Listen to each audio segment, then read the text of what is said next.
I haven't recorded since like February. This feels so exciting and so good. I'm excited. Let's go.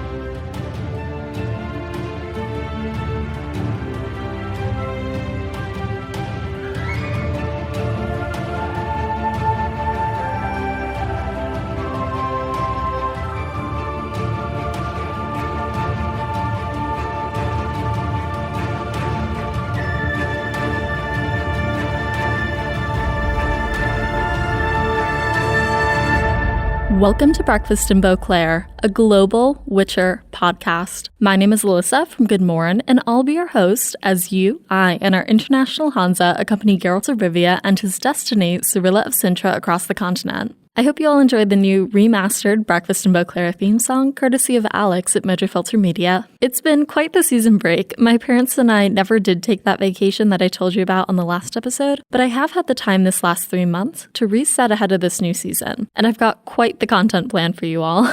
In season 2 of Breakfast in Beauclair, we'll be going around the world with guests from Germany, Australia, the US, the Netherlands, Canada and South Africa, Northern Ireland, Austria, England, and Argentina, discussing the first season of Netflix's The Witcher. I've got an exciting new companion project up my sleeve for these Netflix episodes. It's a new social segment called Around the Table, in which we, go around the Beauclair breakfast table with other Witcher content creators, sharing facts and tidbits about the production and real-life history, folklore, and culture behind the show. You'll hear some familiar voices, such as Lars from Witcherflix, Charlotte from Vengerberg Glamry, Anita and Carolina of Witcher Kitchen, Cyprian from this episode, and newcomer to the show, Brett from Whispers of Oxenfurt. Subscribe to the Breakfast in Beauclair channel on YouTube, where this videos will premiere on off weeks from the podcast starting Thursday, June 11th.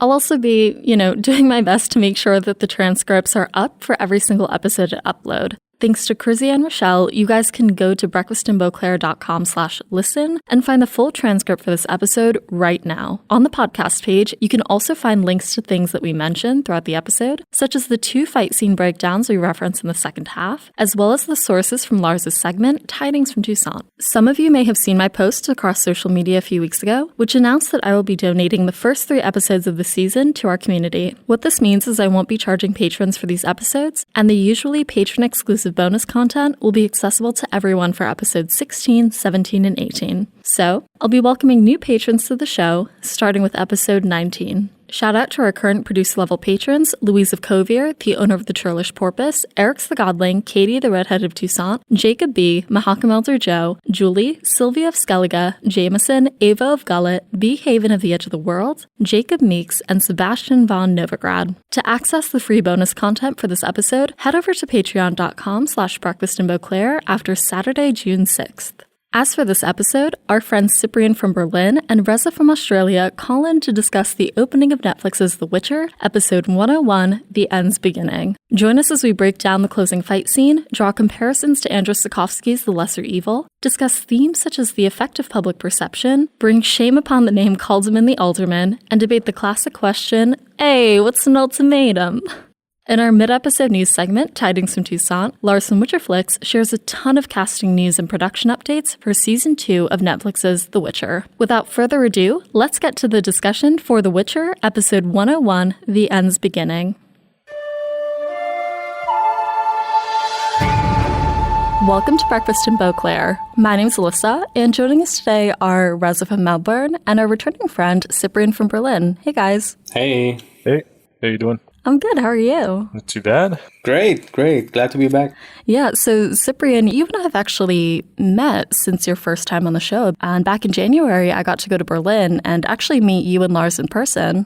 Yeah, exactly. That was pretty fun. I mean, you sent us a message that you were planning to doing a trip to Berlin. So yeah, but it was exciting. Great to meet you. Yeah, I hope you liked Berlin. Oh, I loved it.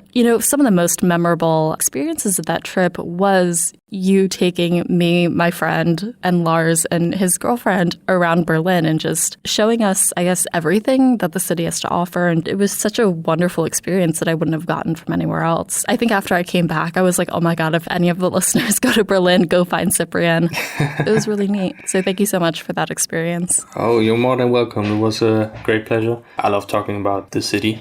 But that was just a fraction of what we could have seen. So it was by far not everything. So next time you're here, we can continue.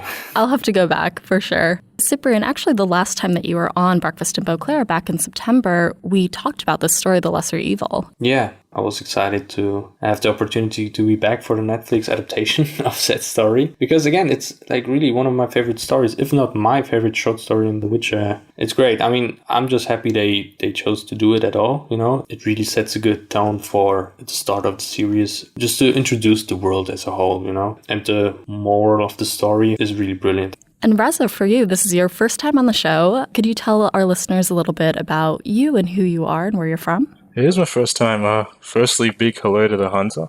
I'm here down under in Australia. Took us a while to get the time zones figured out. Oh, yeah. Yeah. I mean, that's been a fun thing to schedule because I'm obviously in here in New York. Cyprian, as I said, is in Berlin and Reza is in Melbourne. So we've got about a 14, 15-hour time difference. It's currently 7 in the morning for me, I think about 2 in the afternoon for Cyprian. And then for Reza, it's 9 o'clock at night. So this has been fun. Yeah, anyway, I was introduced to The Witcher through the games. So naturally I wanted to learn a bit more about The Witcher. So that kind of led me to the books. Outside of The Witcher life, I study aerospace engineering. I just graduated and I've started my PhD. Exciting. Yeah. I mean, that's me. Yeah. Just because I'm genuinely very curious, could you explain like I'm 5, aerospace engineering, and I guess what you're doing for your PhD and what the ultimate goal is for you in your career? Explain it like I'm 5. Magic goes over and on top of the wings. But yeah, I've focused mostly on rockets, taking that space angle. Oh, wow. Yeah, big stuff. Unfortunately, it's not too big in Australia at the moment, but it is kind of taking off. No pun intended. But yeah, mostly just space stuff is my domain. Sounds exciting. Pretty cool so far. I'm like, I don't know what else to ask about it because I'm so out of my league. Well, so am I. I mean, it's literally the opposite direction. I'm going back in time. He's going to the future. For anyone who doesn't know, I study history, actually. So, yeah. What got you into studying space? How does one get into that? I don't know, to be honest. I mean, I kind of like the engineering side of things and just kind of how things work. In terms of the space part, I guess just like looking at galaxies and stuff like that. Looking at the stars, eh? Yeah, and I just kind of merged that with fixing things or designing things, and it's good. I think I've made the right choice. I have the biggest smile on my face listening because I'm getting so excited. Yeah, I'm excited every day. 5 years' time. Could be on Mars. Who knows? I can't wait. Today we'll be discussing The End's Beginning, the first episode in Netflix's first season of The Witcher. This episode adapts Andrzej Sapkowski's short story The Lesser Evil from The Last Wish, in which the Witcher, Geralt of Rivia, must set aside his beliefs in neutrality in order to choose the lesser evil. Meanwhile, the kingdom of Cintra falls to invading Nilfgaardian forces. One of the few survivors is its fleeing princess, Cirilla.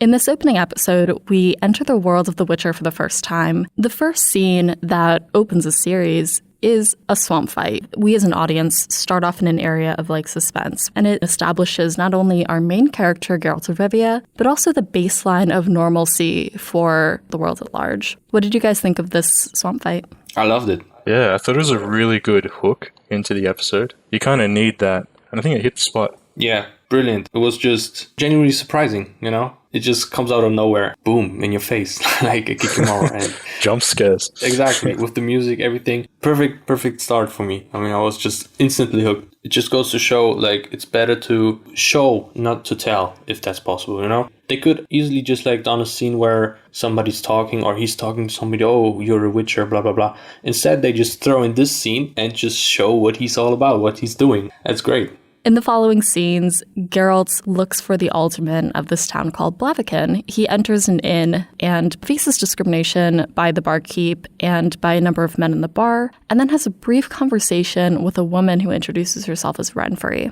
Kind of sets the mood. You walk into this setting, everyone's just kind of hostile towards him. When I read the books, I didn't really understand everyone's hatred towards him, because if a witcher is there to kind of defend humanity, why would they be angry at him? There's this designated hatred towards witches for some reason or another. I think it really demonstrates how this world is just dark, gloomy, and just dangerous. First thing I noticed about the interior is the lighting. Apart from it just looking good, it's kind of authentic. I mean, I always get a little bit of cringe if I see like torches and everything in interiors because, yeah, fun fact, that wasn't a thing back then. People actually used like candles, oil lamps. I don't know if you ever had a torch, like it just produces black smoke. It's just not feasible, you know. You just have candles all around and that way you light an interior. So I actually really like that. The scene gets some points for that from me.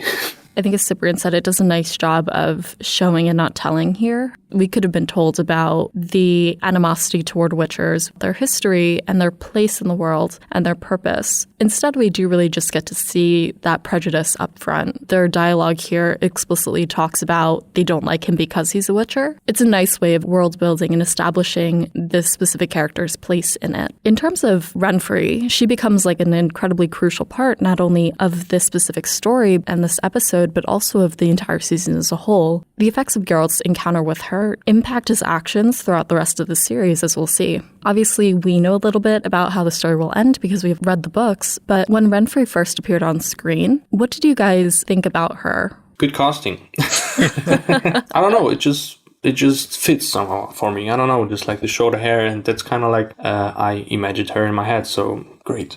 Yeah, it's strange. It's a spitting image of what I had in my head as well. Really? Yeah, I don't know. I mean, ex-princess, now brigand. Yeah. I don't know. Her approach in the scene, it parallels everything else going on. I mean, everyone's hostile towards him, and then she is. Mm-hmm. It's almost like she wants something, or she finds comfort with him. So it is quite interesting. Yeah, I had the same thought too when it came to Renfri. Based on what I know about her from the books, I was incredibly surprised at kind of how unassuming and normal she is, and how kind she is, I think, in this instance as well. It was just so normal. I guess I was really surprised at like how easy the interaction was between her and Geralt and how inviting she was to him. But I guess, as you said, Reza, she probably wants something, as we'll find out later. I think maybe what they chose to do is like she's really commanding. Like she just calls her people back when they confront Geralt. She like orders the waiter around and she's very commanding, you know, which is, maybe surprising given the setting. Yeah, it's definitely effective. And we'll continue to see how her character develops and how we learn more about it through Geralt's eyes throughout the episode as well.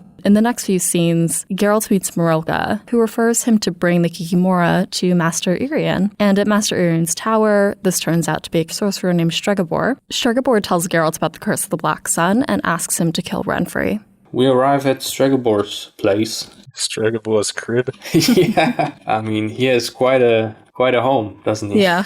Yeah, I mean, the interior is beautiful. I don't know if you guys been to Malta. There's like still the Grandmaster's Palace. This whole courtyard reminds me of it very much, and it's beautiful. Of course, on Malta there aren't naked women walking around, but there are also like orange trees there and in the courtyard, and it looks really beautiful. Yeah, we get to know Stregobor, who is our first mage. Exciting. As you said, the interior is incredibly beautiful. It's really cool to see some of the behind-the-scenes work that went into the CGI when it came to creating that garden. It does feel very much like an adult Willy Wonka playhouse.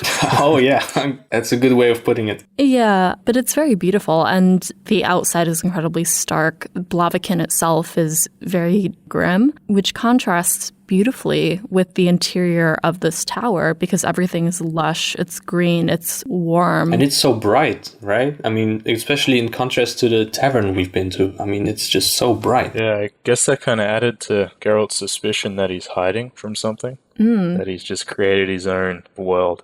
I just want to touch again on Stregobor himself. I mean, again, I think the casting here is really spot on. Also, what I like to touch on just in the first episode, because this is a point I really admire, not just in this episode, but in every episode, the costumes of the mages. Even though they may not be just that accurate for the medieval period itself, they certainly have more modern elements here and there. But I think that is actually really appropriate because it just elevates the mages and shows that they're like a class of their own. They're like the upper class or whatever. They're not ordinary folk. Just really beautifully done. So job well done. When Lars and I were in Lucca, we got to go to the costume exhibition that they had for the Lucca Comics and Games Festival. And it was so cool, seeing all the costumes. They did put a lot of incredible work into the costuming for this. And I think, as you said, it really paid off on screen and it looks very beautiful. I think the other thing that Stregobor's presence here establishes for first-time viewers is not only that, mages are another class of people in terms of what they have, how they appear, but also how influential they are in the course of local and, as we'll see, global or continental politics. Right. And that's actually really,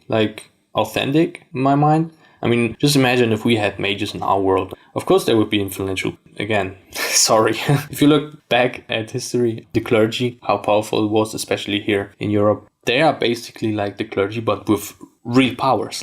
They can really heal people. They can really do all this stuff. So you would imagine they would be really influential. And I really like the setup, in the Witcher world as a whole. Stregobor does mention the Curse of the Black Sun, the girls he's done an autopsy on. But they also mention internal mutations, which seem to confuse Geralt a bit.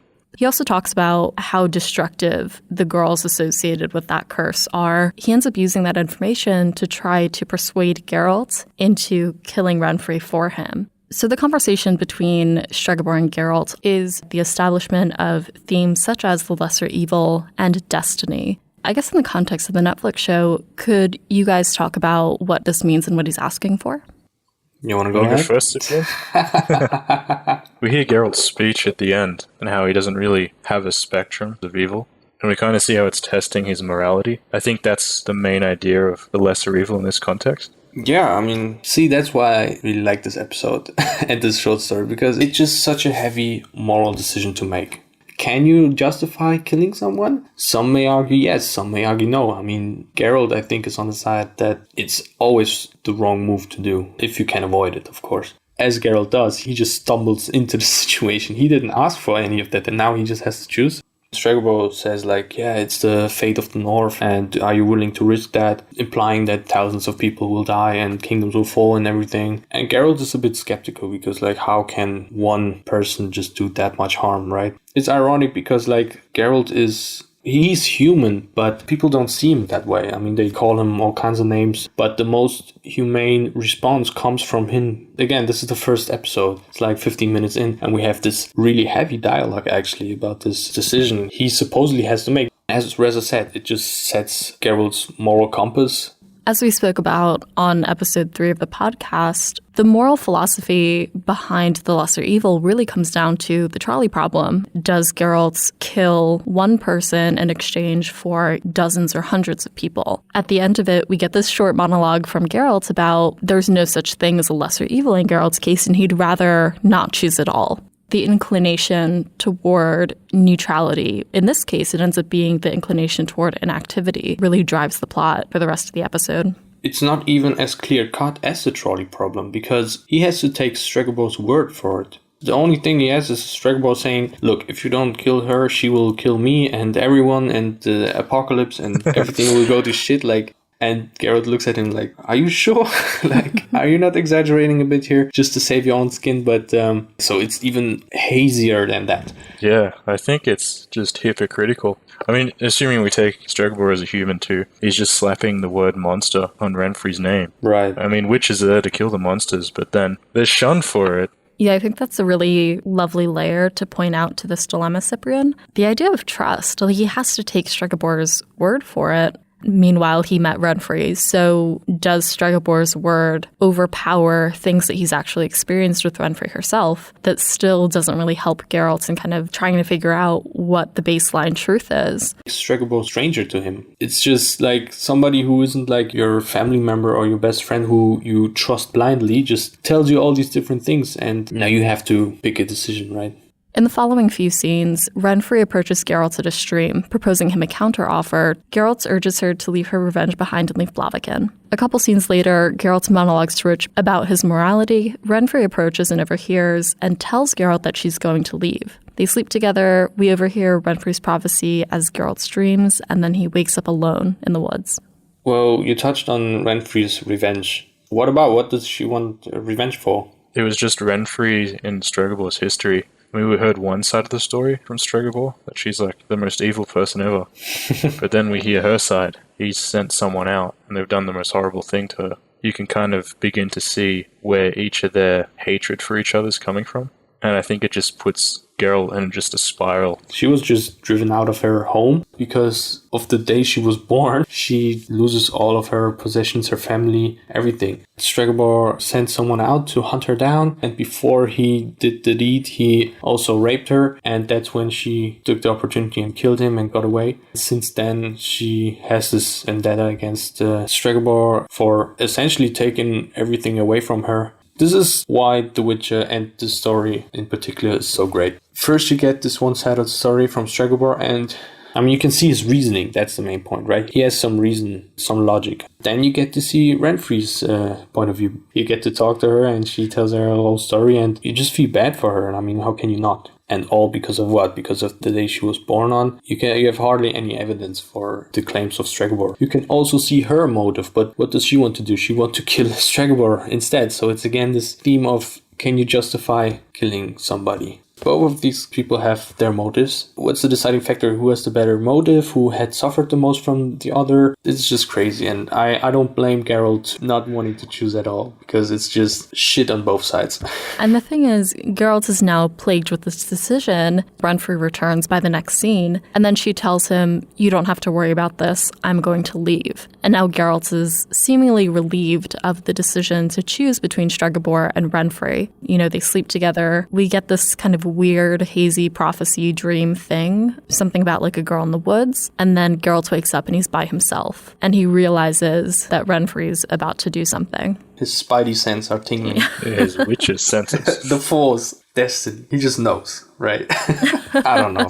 That would be the noble thing to do, wouldn't it? For Renfri to just forgive Stregobor. If you look at it, I mean, sure, all of these horrible things that happened to her, she has just been on the run with these vagabonds all her adult life, chasing Stregobor, and that's all she has been doing. As Geralt said, just go and live your life, finally. Yeah, I guess Geralt kind of feels for her. He was talking to Roach about one of his experiences in the past, where he saved a girl being raped near GoodMorhen. Yeah. I think he kind of understands where she's coming from. You hear Stregobor's point of view, and it's just kind of this prophecy. Stregobor didn't really sell it to him, but he can really see her first-hand experience. So I think he can just relate to Renfri more. That's a good point. And actually, maybe he sees in Renfri like she has a choice. She can't just walk away, which he may not be able to. He is a mutant, he is a witcher, and that will never change. So maybe he even envies her and tells her, hey, take the chance you have, which I don't have. Just don't be silly. Yeah. You know, it's often said that the best revenge is like a life well lived, right? At the same time, it's like, who are we to say that like her revenge isn't justified based on what she suffered? Yeah, I think she does bring it up with Geralt, what you just said. She kind of asks him, why don't you just kind of lash out and take revenge? And he says, well, if I do, I become what they're calling me. Yeah, exactly. That was a brilliant line. Yeah, and I think it really sticks with her. I assumed she really meant she was going to leave, but I mean, yeah. But, yep, there it is. We'll see how that goes. But, see, it's complicated, and that's why I love this story. Yeah. You can make an argument for every side, even no side. I mean, Geralt's neutrality, which he tries to stick to. But, again, we'll see in a minute how that goes. In the morning, Geralt enters the market, and he's attacked by Renfri's bandits. After he kills them all, Renfri and Geralt fight one-on-one, and eventually he kills her. Personally, I saw his respect for Renfri and his hatred for the people calling him a monster come out. See it through how brutal the scene was. But then with Renfri, he was just constantly on the defensive until she kind of just lashed out, and that ultimately led to her death. But I think the two fights are separated for a reason in the book too, and I think it really does bring out that dichotomy. It's important to note here that Geralt gets attacked. Within, what was it? Crossbow, right? It was a crossbow, yeah. He doesn't have a choice. All the chaos unfolds. I actually really like the fighting scene, just for what it is.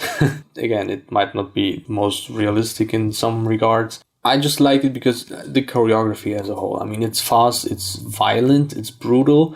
It just fits the theme, you know, it fits the world. The gloves are coming off. It's mental, you know, he just runs through these guys like butter. We have the first scene with the Kikamura fight, which is badass. But this is a group fight. This is another dynamic. This doesn't seem to be a problem for him anyway, so for any new viewers, they just see like what Geralt's capable of. And it's a lot. Yeah. I mean, so I don't do really well with gore at all. Wow. Jesus Christ, that's it. Yeah, so the first time I watched this, I just couldn't. I just let it play. And then when it got to Renfrey's, I'll admit, I ended up just skipping the scene entirely. Really? Oh, no. I was like, oh, this isn't going to be good. Yeah, it stressed me out a lot. I've seen the scene of the bandit fight a number of times. I still can't get through Renfrey's fight. It stresses me out a lot. Yeah, there's a lot of points where she just nips him. It's like, oh my god. Yeah, I think that's one of the important things about splitting up the scenes. We get this first fight between Geralt and this gang. As you said, Cyprian, Geralt just runs through them like butter. They just get completely overpowered by one person. And then we see in the following sequence, Geralt's one-on-one fight with Renfrey. She's an equal match for him, I think unexpectedly. Or is she? Oh, that's true. There you go. Just goes to show again, he's not trying his hardest. He doesn't actually want to kill her. Yeah. I mean, I'm not saying that's the case. I mean, I don't know how good Renfrey is. I'm pretty sure he was on the defensive for the first part of her fight. Yeah, he was. I think Henry Cavill even says as much in a behind the scenes, which we'll talk about later. I think that's also a good point. And I'm watching the scene right now as we speak. And what I noticed right now, again, is Henry just incorporates also grappling techniques and stuff like that, which looks really good and is quite authentic. So that's also great. Towards the end of their fight, he disarms her and has her at... I wanted to say gunpoint for a second, but he has his sword by her throat. And he doesn't outright kill her like these bandits. He actually even lowers his sword after that. Doesn't kill her outright. So that's a point for him not wanting to kill her, actually. But he doesn't do that to the other guys. Yeah, exactly. He just slaughters them. But do we know why these guys are there in the market in the first place? He just comes up there and they just say, hey, you have to choose. It's an ultimatum. And then he just gets shot at.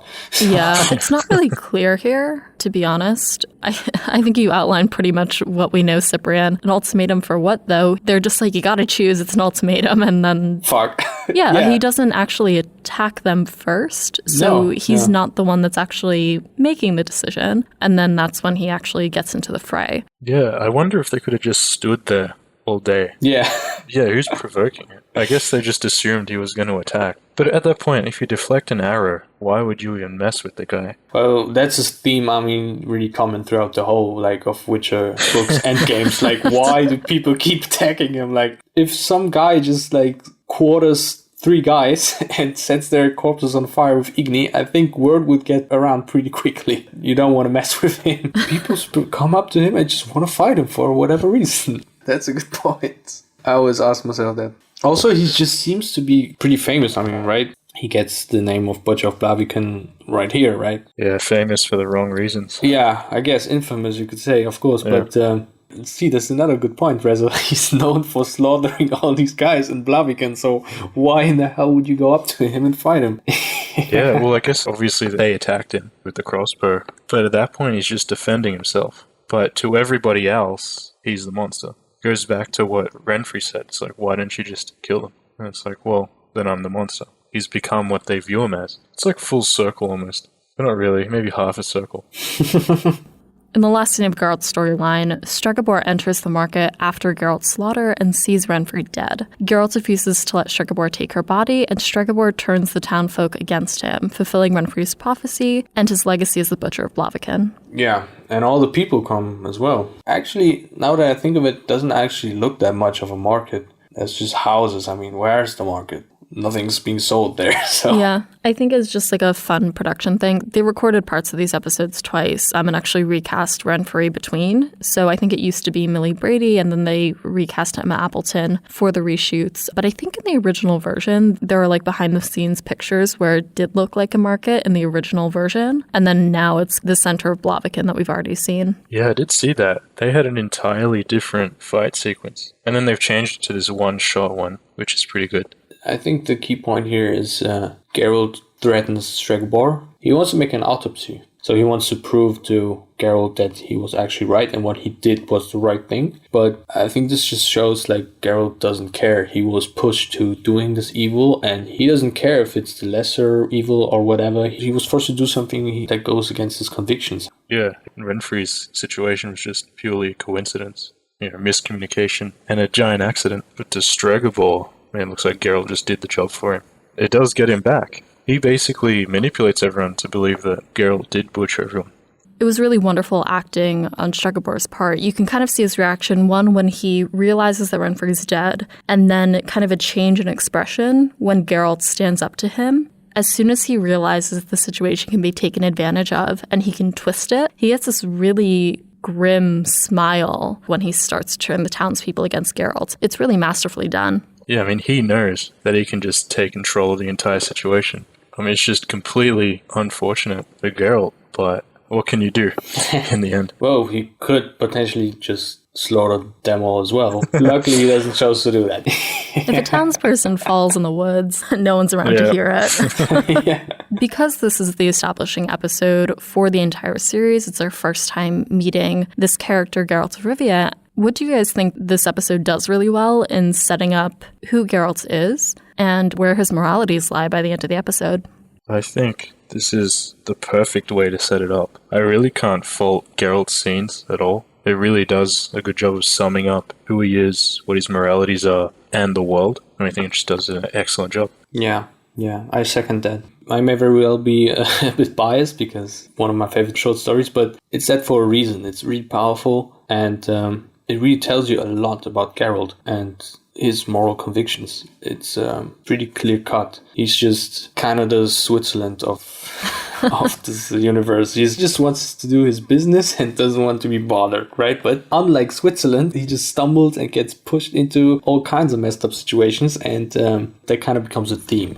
He just gets stuck into all these situations he actually doesn't want anything to do with, and the tragedy of Geralt. Brilliant pick. Just for a general introduction to Geralt, the main protagonist, is brilliant. Overall, I'm pleased. I like our comparisons to Geralt now, where that he's like butter and he's Swiss. So he's just Swiss butter now. Interspersed throughout Geralt's story, we also hear about Ciri, the princess of Cintra. In her storyline, the kingdom of Cintra falls to the Nilfgaardian Empire, sending its princess Cirilla on the run. When we first open these scenes in Cintra, we first see this princess disguised and playing with local boys outside the castle before being called in for a formal knighting ceremony. At this knighting ceremony, we get to know the Princess Ciri a little better, as well as her grandmother, Queen Calanthe, and her step-grandfather, Iced Terciac. At a banquet later that night, Iced and Calanthe speak of war with Nilfgaard, of which Ciri is unaware. The head of the guard tells Calanthe that Nilfgaard is on its way to Cintra. So there's quite a lot in these establishing scenes of Cintra, and I think as a first-time viewer, it's not totally clear how these stories, how Ciri's story and Geralt's story connect, and if they're taking place at the same time, for example, as we'll see. But there's a lot of political setup in these first opening sequences. I really like the armor. Yeah, those look pretty cool. It's a good introduction, again, into Ciri. It shows you first her normal kind of side. She's just a kid, essentially, right? And you see that she's just playing with her friends on the market, in disguise, of course. She gets picked up by this one knight or whatever. And I think it's a great analogy for Ciri as a whole, because, again, she just wants to do her thing, and very similar to Geralt in some ways. She just gets dragged into stuff she actually doesn't want to be part of. But, yeah. And I think one of the interesting things that this does in contrast to Geralt's scenes is that it establishes what normalcy for royalty looks like, which we didn't see in Geralt's scenes because they were all set in this very common town in Blaviken. It's actually really nice that we get that contrast in setting so we kind of understand the breadth of culture on the continent. This is really well done. I really enjoyed it. This looks authentic, looks really good. Also, you have musicians playing in the back, the dances. And also the floor is just gorgeous, like this mosaic on the ground. It's just great. And the banners. Again, I just want to point out these costumes because I really enjoy them. Of course, it's not accurate for medieval period, but first off, it's a fantasy, so whatever. But they just look good. I really enjoy them. And also the interior. But we have a little contradiction here because as you can see in this whole scene, in the Great Hall, there are a lot of torches and just like pits of fire burning. It's clearly done with like some kind of synthetic oil or whatever, like charcoal or something. Or wood doesn't burn like that.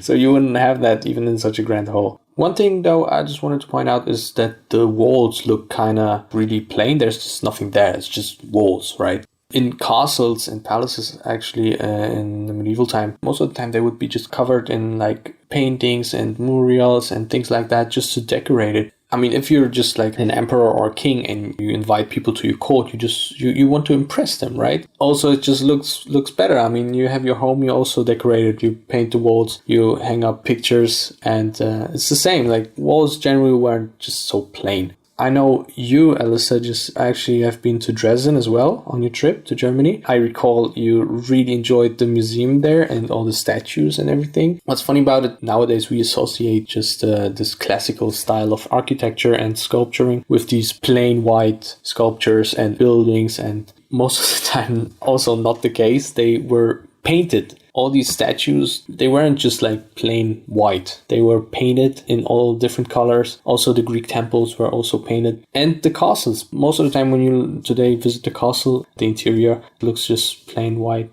But it would have looked a lot different in the medieval times. Most of the time it just faded away over the years. There are some castles where you can still see it. I remember I've been to Milan in Italy and I've seen the Sforza castle. They still have the murals. I don't know if they're original or if they have repainted them, but it looked really nice. But that's alright. It just looks really cool.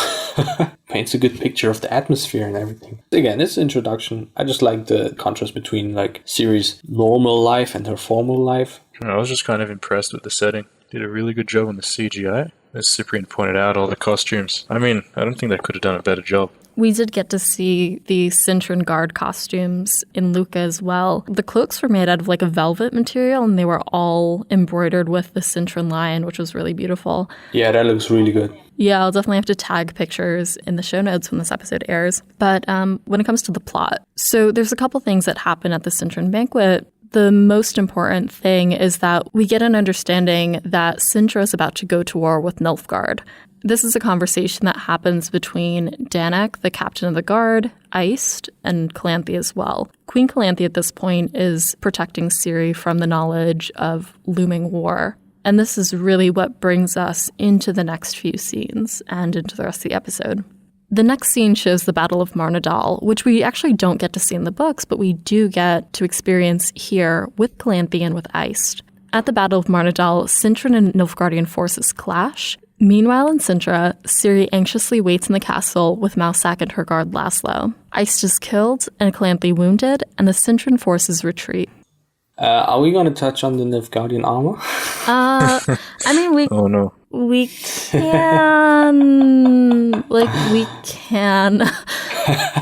I mean, it doesn't need to be historically accurate. That's not what I'm saying. Again, it's fantasy, but it's just not even practical. When somebody strikes you or an arrow hits you, best case scenario, it just glances off. That's why you see in the Cintran armor, which I praise very, very much, that it's mostly flat. It's just plate armor. It's rounded, so blows can easily just glance off. If you have all these like ridges, arrows can get stuck in it and have better penetration that way. So it's not even practical, you know? Not to mention that the battle itself, I think a general problem of Hollywood and productions like this, they just charge. Like there's no tactics, no formation.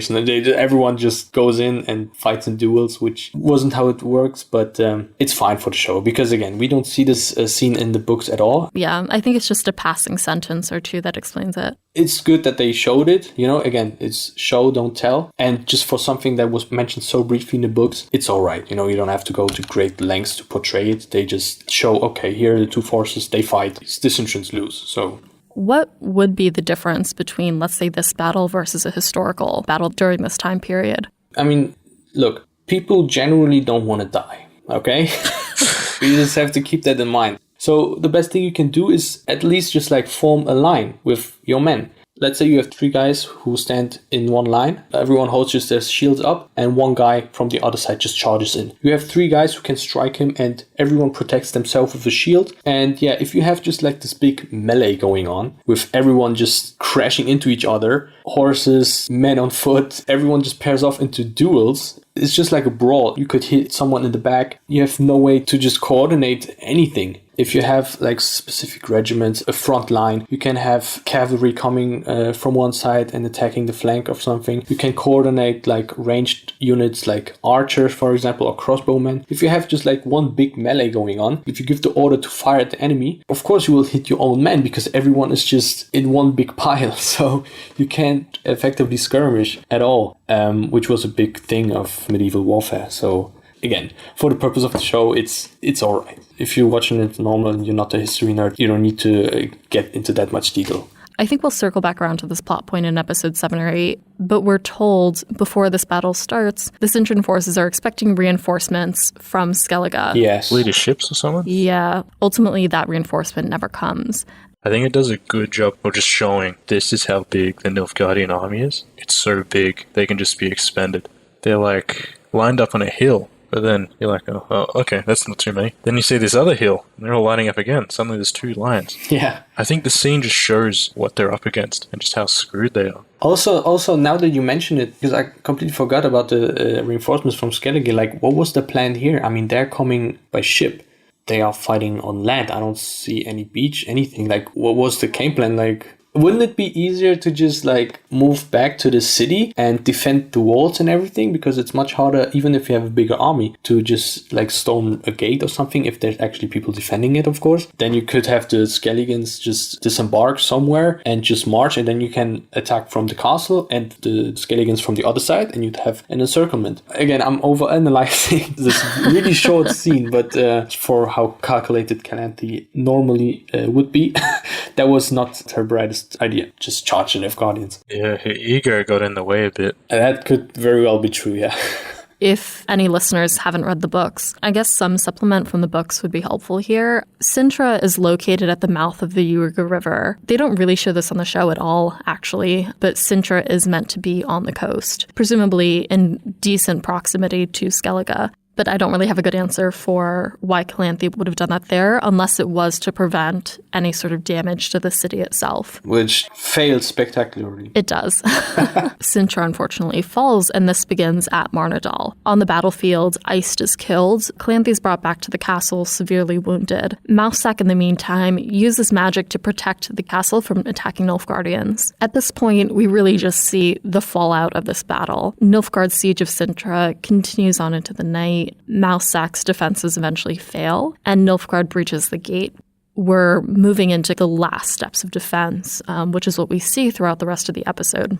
Calanthe sends Ciri away with the guardsmen, telling her to find Geralt of Rivia. Even though we as an audience know who Geralt is, Ciri does not. This is the first time that she's hearing of it before she's swept away. In the meantime, Danik, who is the head of Cintran forces, delivers poison to the nobles in the castle, and they kill themselves. It's a big scene. I mean, I don't know how to describe it. It's just mental. I don't know who it is. He has his wife and his son in the room. They give the poison to the son. The wife dies, and then the guy stabs himself as well. I mean, that's just tragic. One of the lines of dialogue that precedes that scene as well, it could be that specific room with the family, but there's also another room with just a couple as well. The wife in that scenario, she says, like, we can find a way out, we can escape. And the husband holds up the poison and he says, like, this is our escape. And we get the understanding, you know, as we'll see in this episode and in the battle scenes, that Nilfgaard doesn't take any prisoners and everyone is brutally, brutally murdered outside of the castle. The contrast between preparations inside the castle is contrasted continually with the slaughter that's happening outside of it. And we can kind of see how Calanthe is progressing her decision-making as a queen throughout the episode, which I think is incredibly tragic and heartbreaking.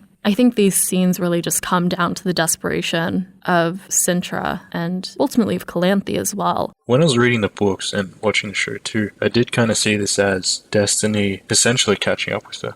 Throughout this episode, and again throughout the series, we'll see how much of a force she is to be reckoned with. And we see her death on screen here as well. Like, this all happens so fast. I really like Calanthe's like room where she lies, you know, to to warm such a big room, you have to have a big fire. And it's mental. It's slaughter outside, the tragic tales inside of suicide in desperation. You can only imagine what was going through their heads. It's really tragic. Yeah, I guess it's just a brutal introduction for Ciri to the world and just how it is outside of her normal palace life. I think that's purely what this scene represents. Shit hits the fan. Yeah. It does. Which is interesting because normally if you like capture a settlement or a city or something, you usually don't want to kill everyone and burn everything down because you actually want the city for yourself, and all the people in there and the economic activity. If you burn just everything, it's purely just like a war of destruction. The Mongol invasion of Europe springs to mind, where they literally just went and burned everything, or Attila the Hun. I mean, there were examples of that happening, but generally, if you have a war of conquest, you don't want to kill everyone, because all that's going to do is hurt you in the long end with uprisings and stuff. I mean, if you kill everyone, the people will just hate you, unless you kill everyone again. I think this is the same conversation we had with Geralt. Right. It's similar in that regard. So it's really bad first introduction to Nilfgaard, which sets tone. We don't know their motivation. We just see they come and destroy everything. People's lives, the town, everything. And they just seem like this unstoppable force. As Reza mentioned earlier in the battle scene, that the army is just so big. They just come in and just roll over Calanthi's forces. And the city eventually as well, Once they're inside, just all hell breaks loose. By the end, we witness the fall of Cintra. We started in the beginning from this established kingdom. We know that this is a culture and a city and a kingdom that's thriving. By the end of the episode, everything is now taken away. I think in an act of desperation and resignation, Calanthi throws herself from the tower, and while trying to escape, Ciri's guard Laszlo is killed. At the end of the episode, a Nilfgaardian knight, the one who killed Eyst and Laszlo, captures Ciri and leaves the city with her. Ultimately, she escapes him by using unexpected powers and running into the woods alone, and that's where her storyline ends. Well, a lot of uncertainty. I mean, as open as an end can be. It kind of just happens all at once, doesn't it? Mm-hmm. Yeah. The Black Knight, which chases Ciri around. We also see him in the battle, right? Because he's the one that shoots the arrow that kills Ace. I just want to point out he's a pretty good shot, isn't he? I mean, wow. He just snipes Ace right in the eye from, I don't know how much that was. A mile away. Yeah, and with a bow, Maybe even more impressive, he hits this one knight who escorts Ciri, who is riding on a horse while he is also riding on a horse. He just also snipes him off without hurting Ciri. I mean, wow. I'm really impressed by his archery. I guess, some closing thoughts on these last few scenes. As you said, Reza, this all happens so quickly. And suddenly, Ciri, who, as far as we know, is one of the few survivors from this siege, she loses her entire support network. The friends that she had in the beginning, Calanthi is now gone. So's her personal guard, Laszlo. We didn't really talk about him here too much, but Mousak just sends off Ciri and Laszlo, and then we don't really know what happens to him after. By the end of this princess who has been so protected by her grandmother and by the fanfare of royalty is now on her own for the first time ever. Yeah, not to mention discovering her superpowers. Yeah.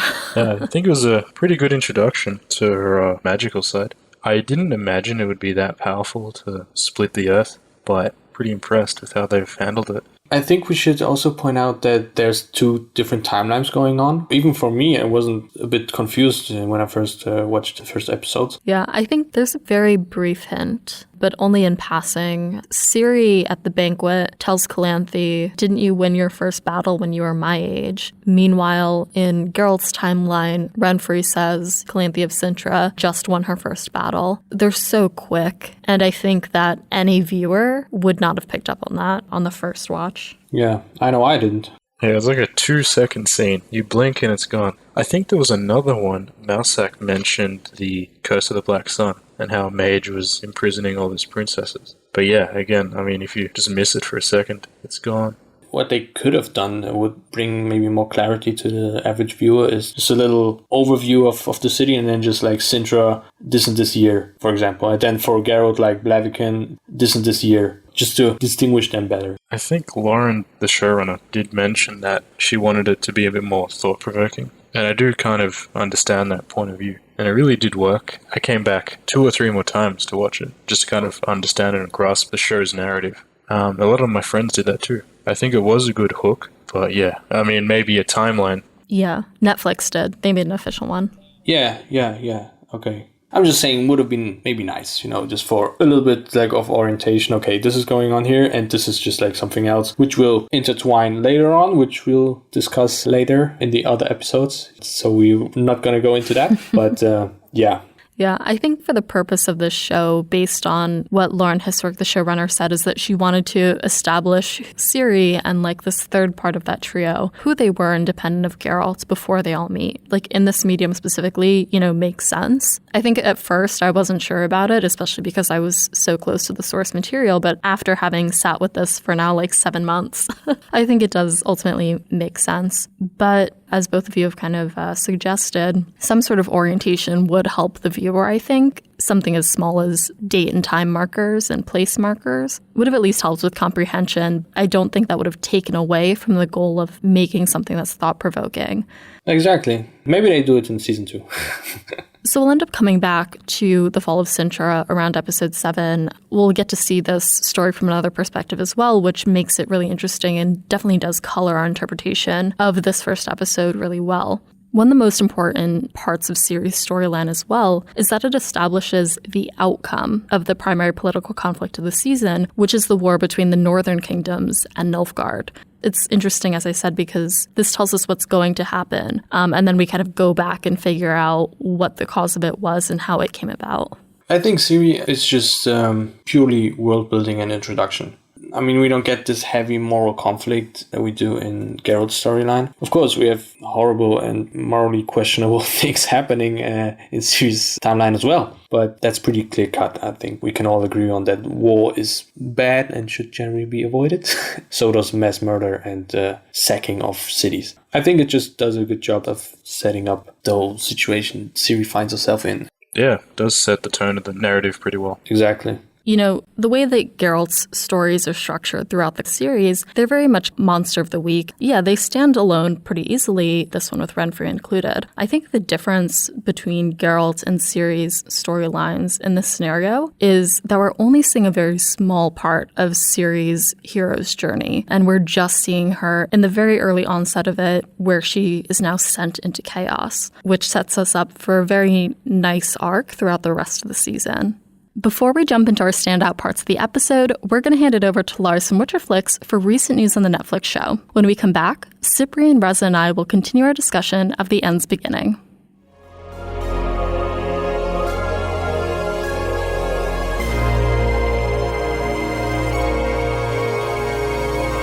Hey, it's Lars from Witcher Flicks, and this is Tidings from Toussaint. Welcome back everybody to the newest buzz from The Witcher show on Netflix. I hope you're all doing fine in this tumultuous time. So, where did we leave off last season?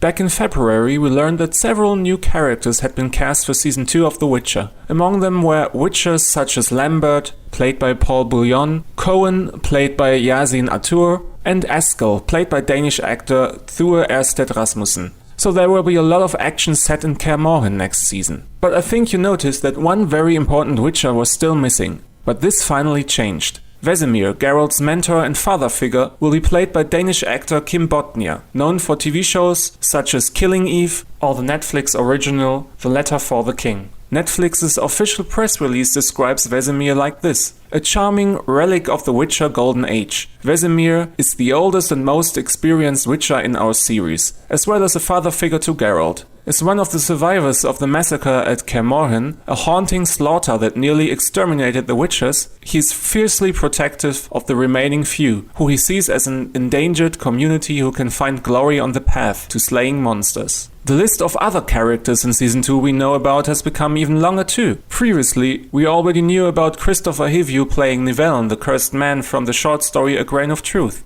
as well as characters like Verena the Bruxa, Lydia van Bredefort, and the most beautiful woman in the world, the elven sorceress Francesca Finderbear, played by Misia Simpson. Since then, there were even more castings. Kane Zayas will play Gage, Francesca's brother, a show-only character that does not exist in the books. Moreover, British actor Andrew Paul will play another original character named Colin Coppercloth. possibly the husband of Mina Coppercloth, who will be played by Leslie Yoon. We don't really know yet what these characters are about, unfortunately. According to the Witcher news site Redanian Intelligence, actor and stunt performer Joel Adrian has been cast as a character named Hemric, who seems to be another Witcher from GoodMorhen. Hemric doesn't exist in the books either, so he's another invention for the show. It is speculated that he could appear in possible flashback scenes, showing a young Geralt training at GoodMorhen. In addition, French actor Vernon Dobchev was cast as an older elven man, and Romanian actress Elena Ilin will also play an elf. As you can see, elves will play a very big role in Season 2.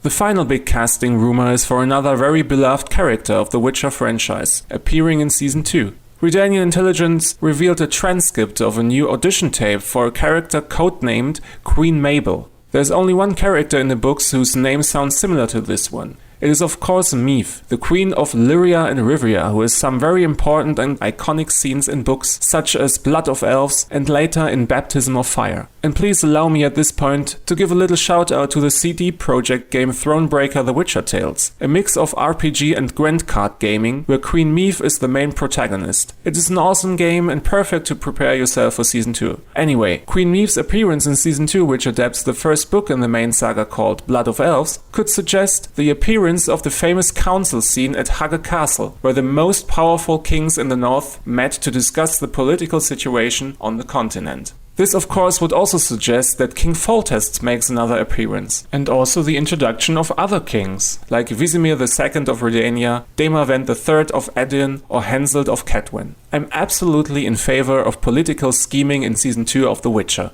But of course, as we all know, The Witcher halted production for Season 2 due to the coronavirus pandemic on March 15th. Originally, the production of The Witcher's second season was rumored to wrap around August 2020, but as you can imagine, this date had to be postponed. Cast and crew health were Netflix's primary concerns in this situation, and rightly so. But of course, the most important question when it comes to Season 2 is now, when will the production continue? At the end of April, Deadline.com reported that the current date to resume producing films and TV shows in the United Kingdom was September 2020. Redanian Intelligence again does the math and calculates that according to the release schedule of Season 1, Season 2 could possibly be dropped on Netflix around August 2021. As of June 1st, the UK government has released a comprehensive set of coronavirus safety protocols for the movie industry filming in the UK. These guidelines were intended to be advisory and not mandatory and were designed to be scalable to fit the needs of movie and TV productions of all sizes. Deadline also writes the following. It is expected that the new guidelines will take time to be implemented, but it is thought that certain productions could get up and running as soon as July. So maybe with a little bit of luck, of course still having safety concerns as their number one priority, The Witcher can finally start hunting monsters again very soon. Anyway guys, that's it for me for today. I hope you all stay safe and well. We'll talk again in the next episode of Breakfast in Beauclair. Until then, thanks again for listening and good luck on the path.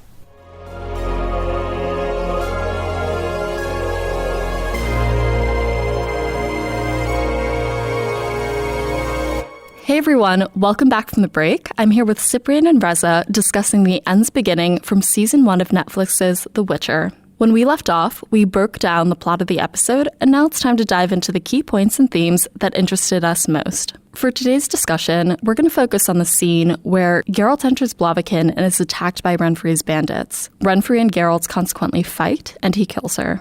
In my eyes, the whole thing is like a converging point for everything that's kind of been brought up in this episode. You've got Renfri's point of view, Geralt's point of view.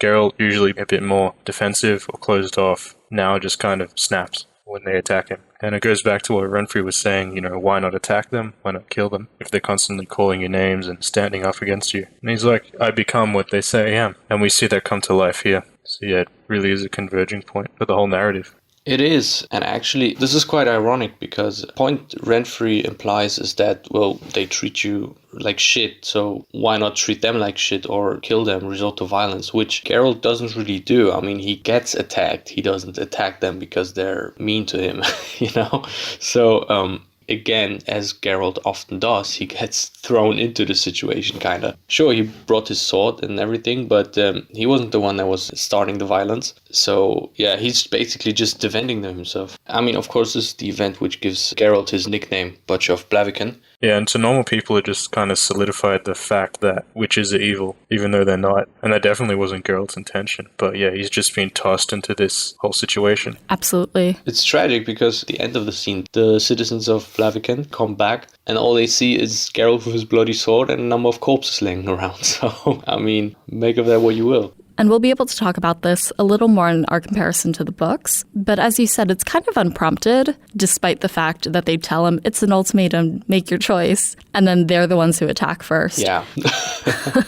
It comes off a little strangely, but it does, as you said, double down on the perception that Geralt is the one who's in the wrong here. Geralt is the one who instigated this fight. There's this really wonderful video that Netflix posted on their YouTube page in which Henry Cavill breaks down this specific fight scene shot by shot. And I would definitely recommend checking it out. Getting his perspective on how they shot the fight is incredibly interesting. Was there anything that stood out to you in that video? Yeah, the fact while filming, they were using half swords. So most of those pretty gory scenes was just a half sword, and then they CG'd in the full length. And then the fact that it was all one shot. At the same time, he did mention that he did all the stunts himself too, which is pretty impressive. I'm quite happy that he's really invested in it. Yeah, definitely. I mean, the one-shot thing was really nice. They also didn't have that classical action shaky cam, which I really despise. Because with this one clean shot, you can really see what was going on. You see who was where and the action, and it's a great choreography. I mean, it's really powerful. Absolutely. I think some of the important things about having done it as one shot,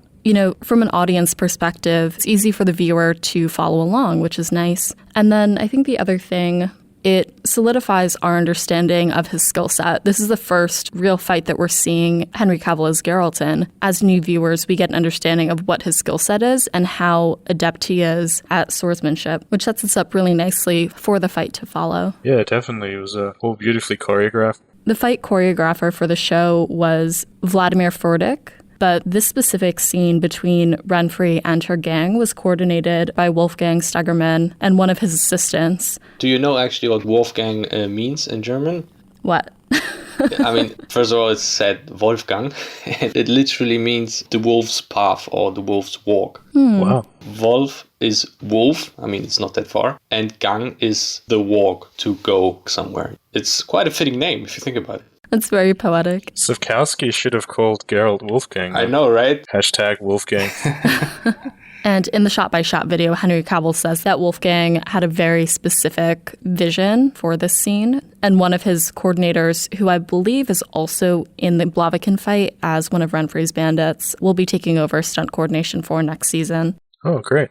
The original version of this scene with Millie Brady was shot in an open marketplace, it looks like, from old stills. And I think the fight was entirely different as well. Yeah, it was a completely other fight. I did watch a video. I don't remember what it was. They did mention that the fight was pretty similar to the original Witcher show, the Hexer. You know, not one shot. Geralt kind of ducking and weaving through the marketplace. A lot more running around, but yeah. I'd imagine that would change the pace of the scene and of the episode. The fight here was very quick.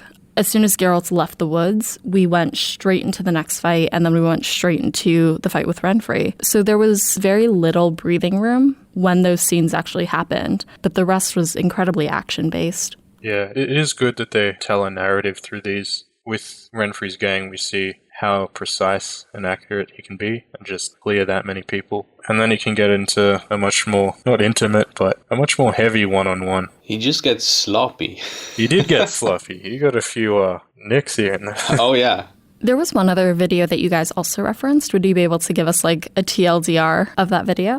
Yeah, it's called Shadowversity. He has a channel on YouTube, and he's basically done an autopsy of the entire fight with Renfri's gang and Renfri herself. It is about an hour long, but yeah, if you're interested in more details of the fight and the realism of it as well, I would all implore you to go check it out because he does a really good job of it.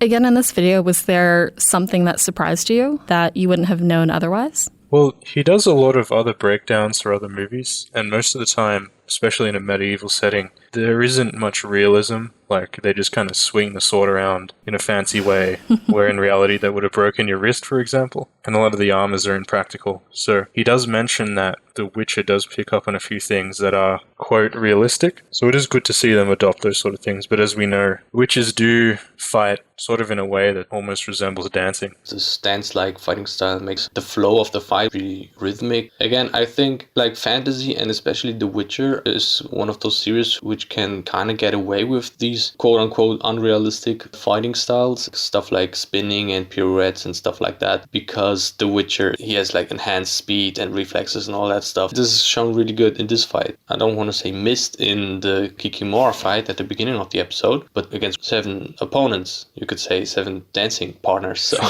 he has a lot more room to maneuver. Just the flow of the choreography is really nice. Just one last point to this gang fight. Beautiful shot before the fight of the whole gang just standing there and looking menacingly. While I previously praised the costume department for these really beautiful costumes that they made throughout the episode and throughout the whole season, they really dropped the ball on this one. I get it, gang of bandits and everything, but they just look dirty. They just do. I mean, their costumes are just all over the place. They just look like they just put random pieces of leather together and told them, all right, good luck. I don't know.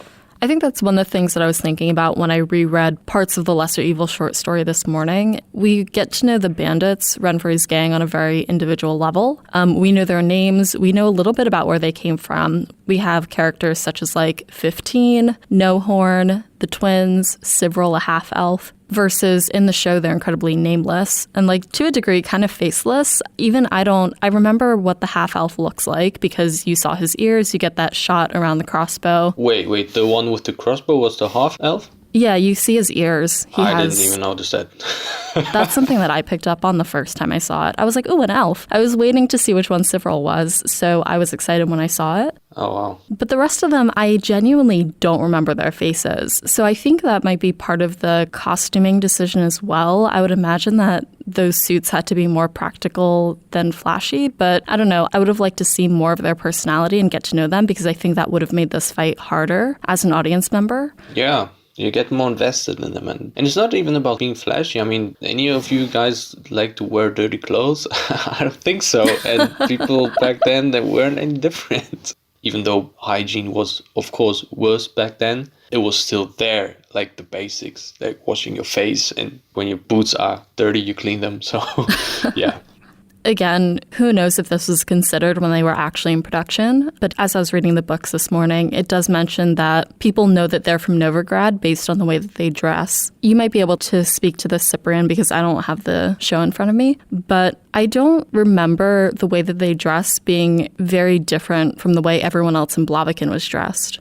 I mean, it looks more armory, if I can put it that way. It's not armor that they're wearing, not even clothes. But I mean, they have like these typical wrist wraps, which are typical for movies and shows, not for the medieval period. I feel they are there to resemble leather armor type things, but they're not. I don't know what to make of it, you know? And it definitely doesn't look like they are dressing like Novigrad city folk.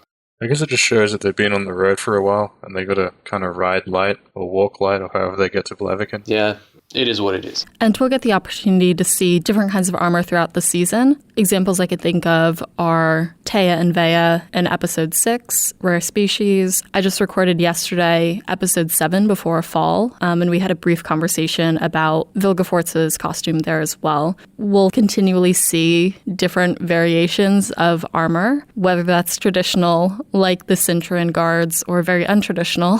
When we talked about the plot, we discussed some of the comparisons between Geralt's fight with those bandits versus Geralt's fight with Renfrey. What did you guys think of the specific fight and its production? Well, he's obviously a pretty capable fighter, so I do think he was like pulling his punches a lot with Renfrey. If you go and look at the scene again, you can see him on the defensive until the last few seconds, where he disarms Renfrey.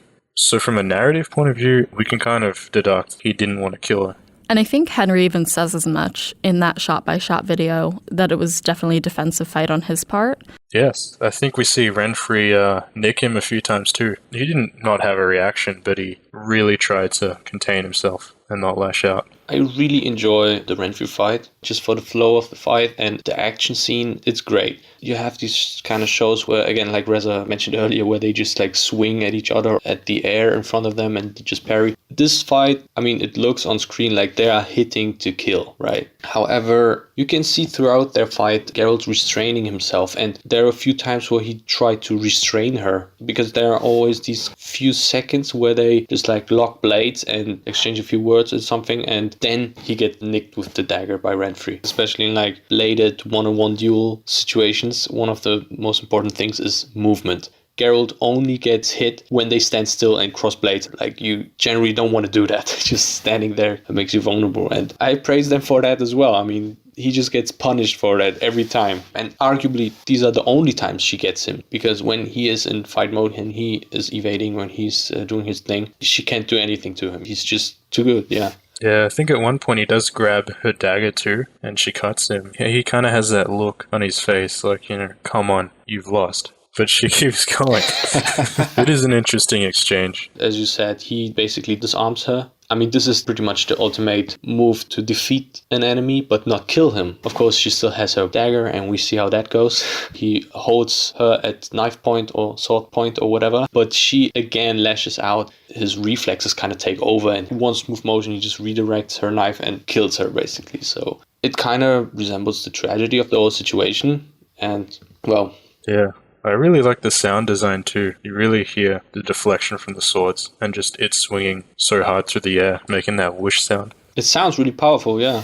Yeah, like you said, putting all their effort into it too. Definitely. You can hear it, you can see it. And I really like, again, I have to praise it, that they don't only use their swords. I mean, there are a few times where Geralt grapples her and Renfri using her dagger. I mean, that is as historically accurate as you can get. Dual wielding two swords is kind of unhandy, but dual wielding a sword and a knife is perfectly normal in like a street fight situation, because you have one which has long range. Then when you get up close, as they do, you have something handy. You can stab the fucker. So yeah, that was really great. I had a comment on their dialogue. So he tries to subdue her with Axie, is it? And she mentions doesn't work on her. And she said silver does. And he said, well, silver is for monsters. Obviously implying that she's a monster. I don't know. I just kind of found it a bit funny that at the end of the day, the Witcher still kills the monster. I mean, they're not portraying her as one, but she's being brought up to believe that she's a monster her whole life. Yeah. The dialogue here is interesting, and I guess we'll get to it in the comparison to the books as well. But there's, I think, certain things that are unexplained, or this is the first time that we're hearing about them. I think aside from the brief mention of Stregobor in the beginning saying, I need you to kill a monster, it's the worst kind of monster, human. When we circle back around to this, I don't think we've really seen Renfri speak of herself in that way. It's interesting to see it brought up now ahead of the fight. I think that dialogue makes it seem more like suicide by Witcher than it does like a fair fight. Yeah, isn't every fight against the Witcher basically suicide by Witcher? I mean, kind of, yeah. Why would you ever do that? Like, ever? There's something about it that as you're watching it, she kind of resigns herself to that fate, I think, more than she believes she'll get out alive. Geralt tells her, if we cross swords, I won't be able to stop. And then she says something to the effect of like, I'm counting on it? Or what does she say there? I don't remember the exact line. Let's pull it up. She says she won't be able to stop. She finishes the sentence. Yeah, I mean, I just watched it back. Geralt says, if we cross blades, and then she says, I won't be able to stop. She actually says that. Yeah, I guess I keep going back to the book, because I just read it before we recorded. He says, Renfri, if we cross blades, I won't be able. And she says, I know, but I can't do anything else. I just can't. We are what we are, you and I.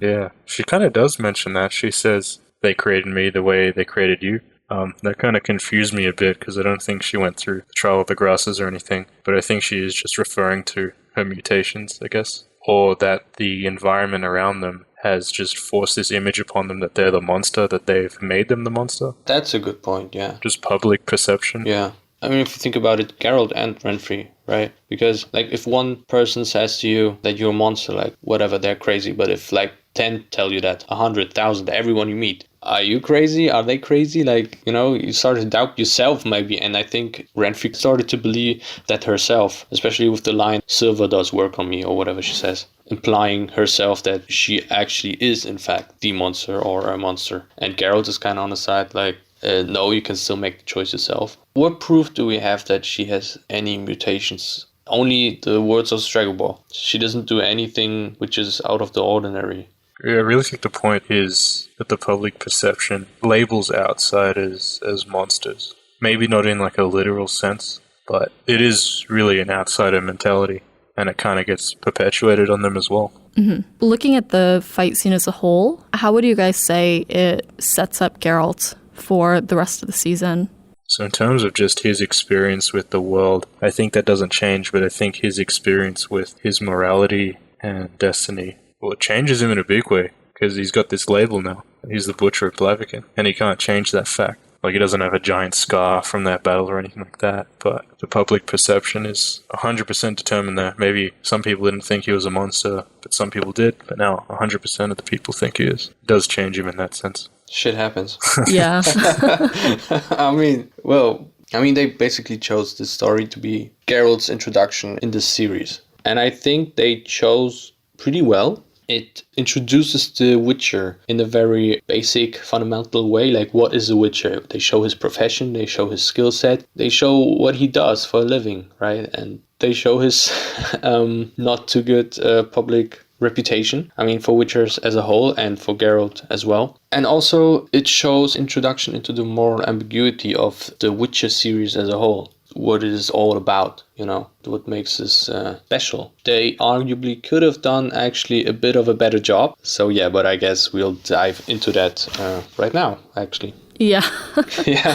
So we have the luxury of seeing a direct comparison to the short stories. Andrzej Sapkowski's short story, The Lesser Evil, talks about the specific story with Geralt and Renfri at Blaviken. For the most part, it does do a pretty solid job of adapting the major plot points, but there's some moments from the books that I think would have added to the clarity of the characters and their motivations. And there's a few different things that I'll touch upon here before we deep dive into one specifically. The first thing is that in the books, Geralt and Stregobor have a brief history, so they already know each other. They were acquainted, apparently at court, I believe in Kovir. So Geralt is then surprised to see Stregobor in Blaviken. This doesn't really impact their relationship too much. They were only acquainted, it sounds like. So the point that Cyprian had said earlier in the episode, where Stregobor is more or less a stranger to Geralt, asking him to kill somebody, it still kind of stands in the books. The other thing is, we just talked about Renfri's abilities and that she didn't really have any in the show.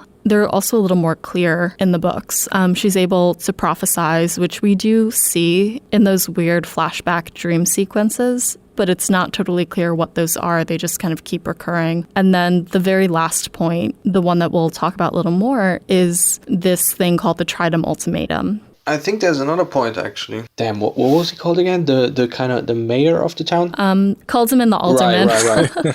In the books, the main character from Blaviken that we meet is Caldemeyn the alderman of Blaviken, and he essentially acts as like a mayor of the town, and Geralt stays with him. So he's familiar with Caldemeyn, he's been there before, and it's Caldemeyn, not Marilka, that is Geralt's ambassador around the town. Yeah, I think they're even pretty good friends, aren't they? Again, he invites him to his house, he gives him a meal, he shows him around, and actually, I think in the Netflix series, when he gets into the inn, he asks specifically for him. He wants to see him because he knows him, it's his friend, right? But then I think the girl is supposed to be his daughter, because in the books, he tells Geralt, hey, I don't have any use for this Kikimor thing, what you brought me here, I can't pay you for it. But hey, we have this fancy mage here in town, so might want to check him out. And that's how he gets introduced to Stregobor and this whole mess. Marilka is still his daughter in the books. She's just very young. She doesn't really do anything. She's just there in the house, right?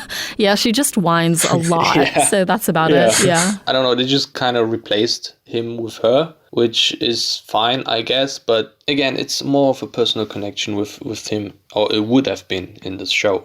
Later, he also plays another role, which we get to when we talk about the ultimatum.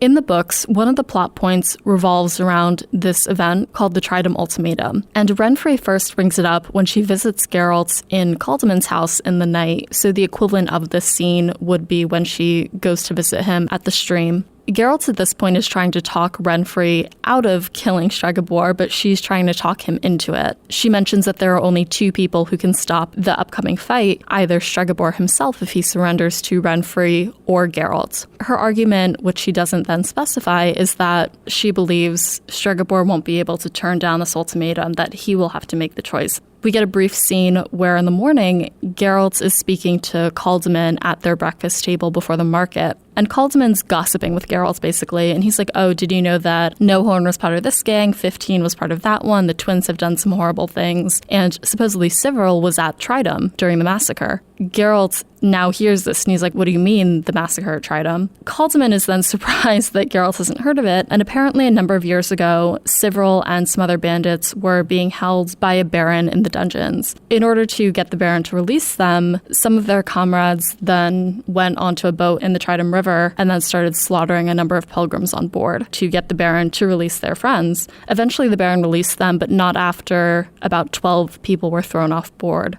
After the conflict, some people criticized the Baron for giving in, some people criticized him for not giving in soon enough, and then he ultimately faced exile or execution and said that he was taking the lesser evil by releasing those bandits. And then this is when Geralt then realizes what Renfri has up her sleeve. We pretty much face same issues today with terrorism or hostage taking. The Baron also faced harsh criticism because he just, I don't want to say half-assed it, but the criticism was, if you're going to release the prisoners, then you should have released them immediately before they killed anyone. Or after they already started killing them, you shouldn't have released them at all just because people are already dead. Because if you give in to their demands, you show other bandits that you can get what you want with that method. Do you want to save these people and maybe create other situations and let the bandits do whatever they want? Or do you sacrifice these people so it doesn't happen again? Which there's no guarantee for, of course. So yeah, it's classic moral problem. I kind of like to look at that as Geralt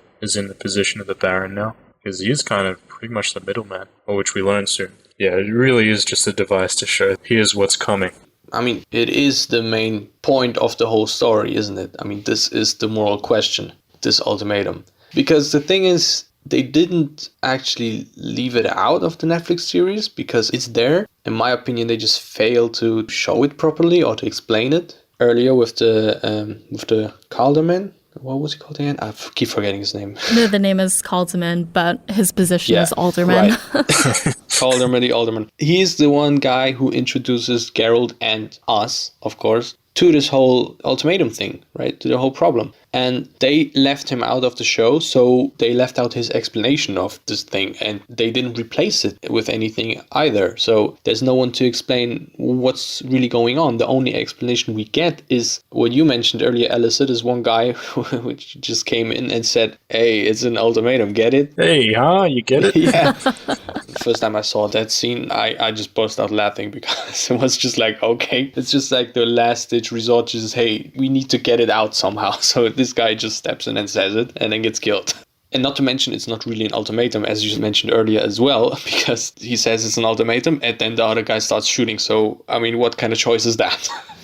So, yeah, it's a pity. They just missed the opportunity here to properly introduce the problem and really show the moral question here. And what is the plan of everyone involved? And then he gets to the market and there's just these guys standing there. And what are they supposed to do? They're not even at the market. There aren't any other people around to kill, right? So, yeah, it's just all a bit hazy. Yeah. The way it's done in the books, Cyril the elf is still the one that shoots the crossbow at Geralt. But they do take a moment in presenting him a message from Renfri. That message isn't just, it's an ultimatum, you get it? It's a little bit more poetic than that and calls back to the conversation that they had. Geralt comes to the market looking for Renfri, and he only comes across her gang. Similarly to the show, they're kind of at a standstill. Geralt asks where Renfri is, and Cyril replies, at the tower. She's making the sorcerer an offer he can't refuse. But she knew you would come. She left a message for you. I am what I am. Choose. Either me or a lesser. And Cyril says, you're supposed to know what that means. At this point, Geralt draws his sword, and that's his answer to the ultimatum he's been presented with. And that's when they attack, which makes it a little clearer. In the show, Henry just kind of stands there, like very passively, and then he just says fuck.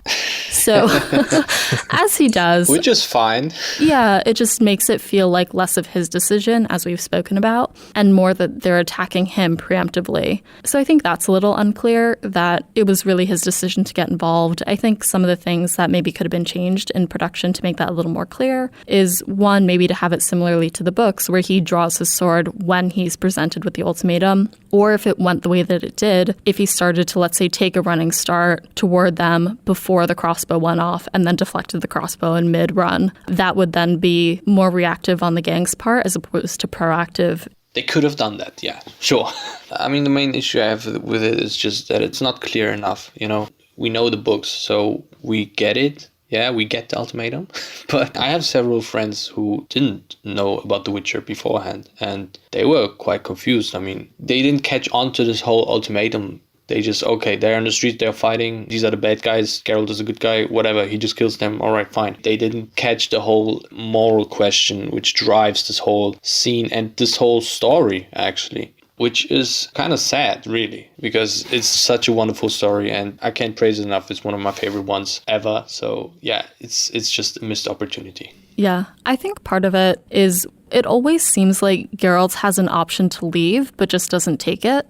Just with the way that I think the characters are presented. Stregobor calls on him for his help, and then Renfri proposes him a counter offer. But it doesn't feel like there's as much incentive for Geralt to stay involved in the show. Yeah. Like, he just gets told by basically two strangers to kill the other one for them. Not even for money, you know? So it's just, you should do that because something bad happens if you don't. And he's like, I don't know any of you guys, so what's going on? Right? So, I don't know. It's just, yeah. Reza, do you have any closing thoughts? There is a bit more dialogue, and by the end of it, Geralt does seem a bit less attached to Renfri. Like, she kind of just begs him to stay and hold him. But in the show, we just kind of see him do that anyway. Almost like he had some sort of respect for her. That was nice. Yeah. In the way that they handled that, yeah. Yeah, that kind of did tie it up well. That was a pretty big difference to me. Their choices, too. It is kind of a bit of back and forth. Also, can we talk about the thing that really confused me as well in the show is that when Renfri eventually shows up, she has the girl hostage. She didn't go to the tower at all. No, I think yeah, this is the thing. Like, we don't know whether she comes from. Why wasn't she there to begin with? Why does she have this girl hostage? Because these are all things which are explained in the books. She was, at the time, supposedly at Stregobor's tower, urging him to come out because she has this whole ultimatum thing in the city. And she is explaining to him, hey, I have my guys in the town and they're going to start murdering people if you don't come out. And when she eventually then comes back, she's all her guys dead.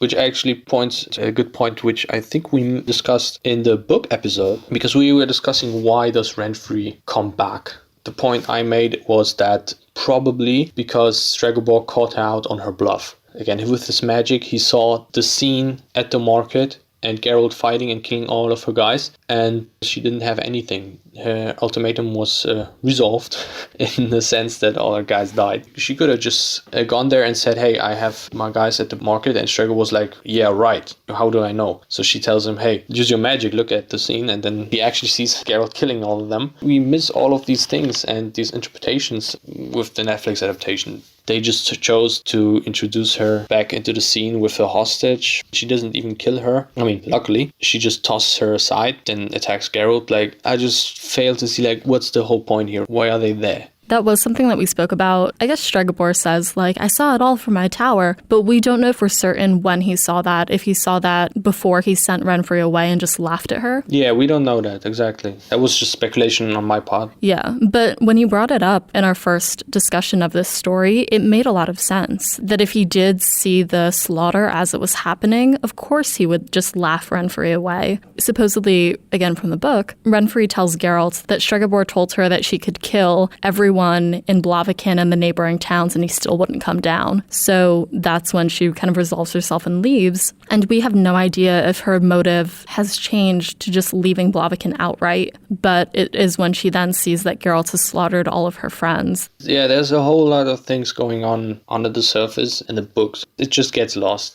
because of the poor explanation. Yeah, it's missed opportunity. I mean, ultimately, it doesn't take away from the legibility of the whole story. Like, people still understand what went on, as you said, but it just would have made the moral dilemmas for Geralt, Renfri, and Stregobor a little bit more complex. Yeah, that's true. That's certainly true. In this episode, we also get two scenes that are implied in the books that we don't actually ever get to see or experience as readers. The first of which is the Kikimora fight that happens between Geralt and the Kikimora, and the other is the fall of Cintra.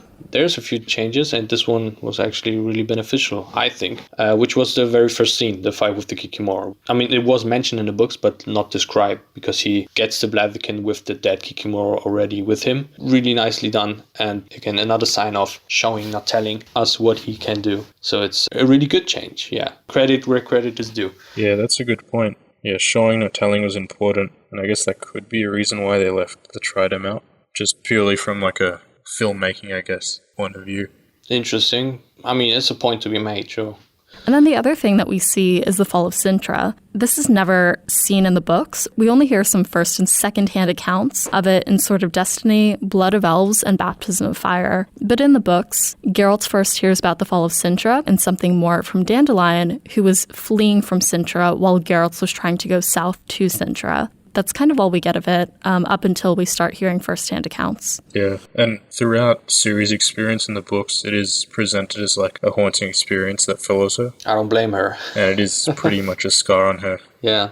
Yeah, but we get to see it, full on, everything happening. Which is interesting. I think it's good that they showed it. It's good world building, and it does it increases the stakes. It's higher stakes. And for us as viewers, we actually get to see Cintra in its glory before it's then completely razed to the ground. Yes. Yeah, and we get to connect with Calanthe, with Ciri, with Iced, and even get to know like the names of their guards before they're all slaughtered. Definitely adds to the trauma. I mean, you can understand better what Ciri was going through. Yeah, I'm a big fan of it. It's a thing that they showed it because, most of us, I would imagine, didn't live through a sacking of their home city and hopefully never will. So, we can only imagine what would that be like and the horrors of it. This does actually a pretty good job. You can see just all the horrible things that are going on, all the slaughter, all the suicides as well. And it just goes to show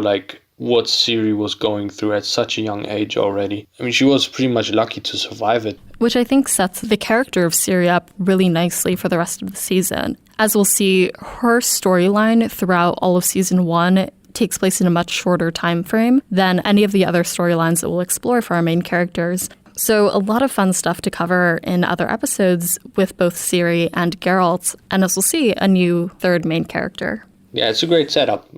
There's a lot to come still, and well done. I'm excited to see what they bring for us in season 2. Me too.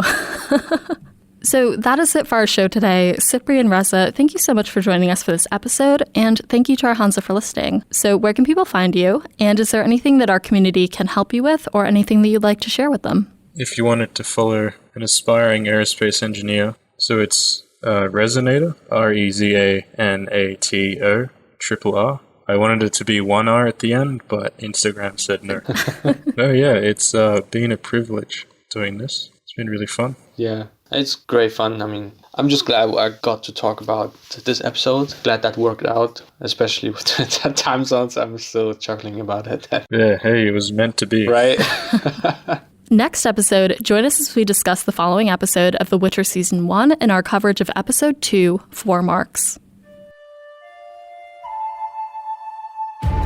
Thanks for joining us at the Breakfast Table. For show notes, transcripts of each episode, and a complete list of our social platforms and listening services, head over to breakfastandbeauclair.com. Breakfast and Beauclair is created by Alyssa from GoodMorhen. It's hosted by Alyssa with the Tidings from Tucson News segment by Lars Mutterflix. The show is edited by Alyssa with the Breakfast and Beauclair theme by Mojo Filter Media and the Tidings from Tucson theme by Bettina Kevin-Manes. Breakfast and Beauclair is produced by Alyssa in New York City with Louisa Covier, the owner of the Trailer's Porpoise, Eric Sagadlin, Katie, the Redhead of Tucson, Jacob E. Mahakameltu Joe, Julie, Sylvia Scalia, Jameson, Ava of Gullet, B. Haven at the Edge of the World, Jacob Meeks, and Sebastian von Novigrad. Special thanks to Cyprian and Reza for joining us for this episode, and our international Hanza for their support.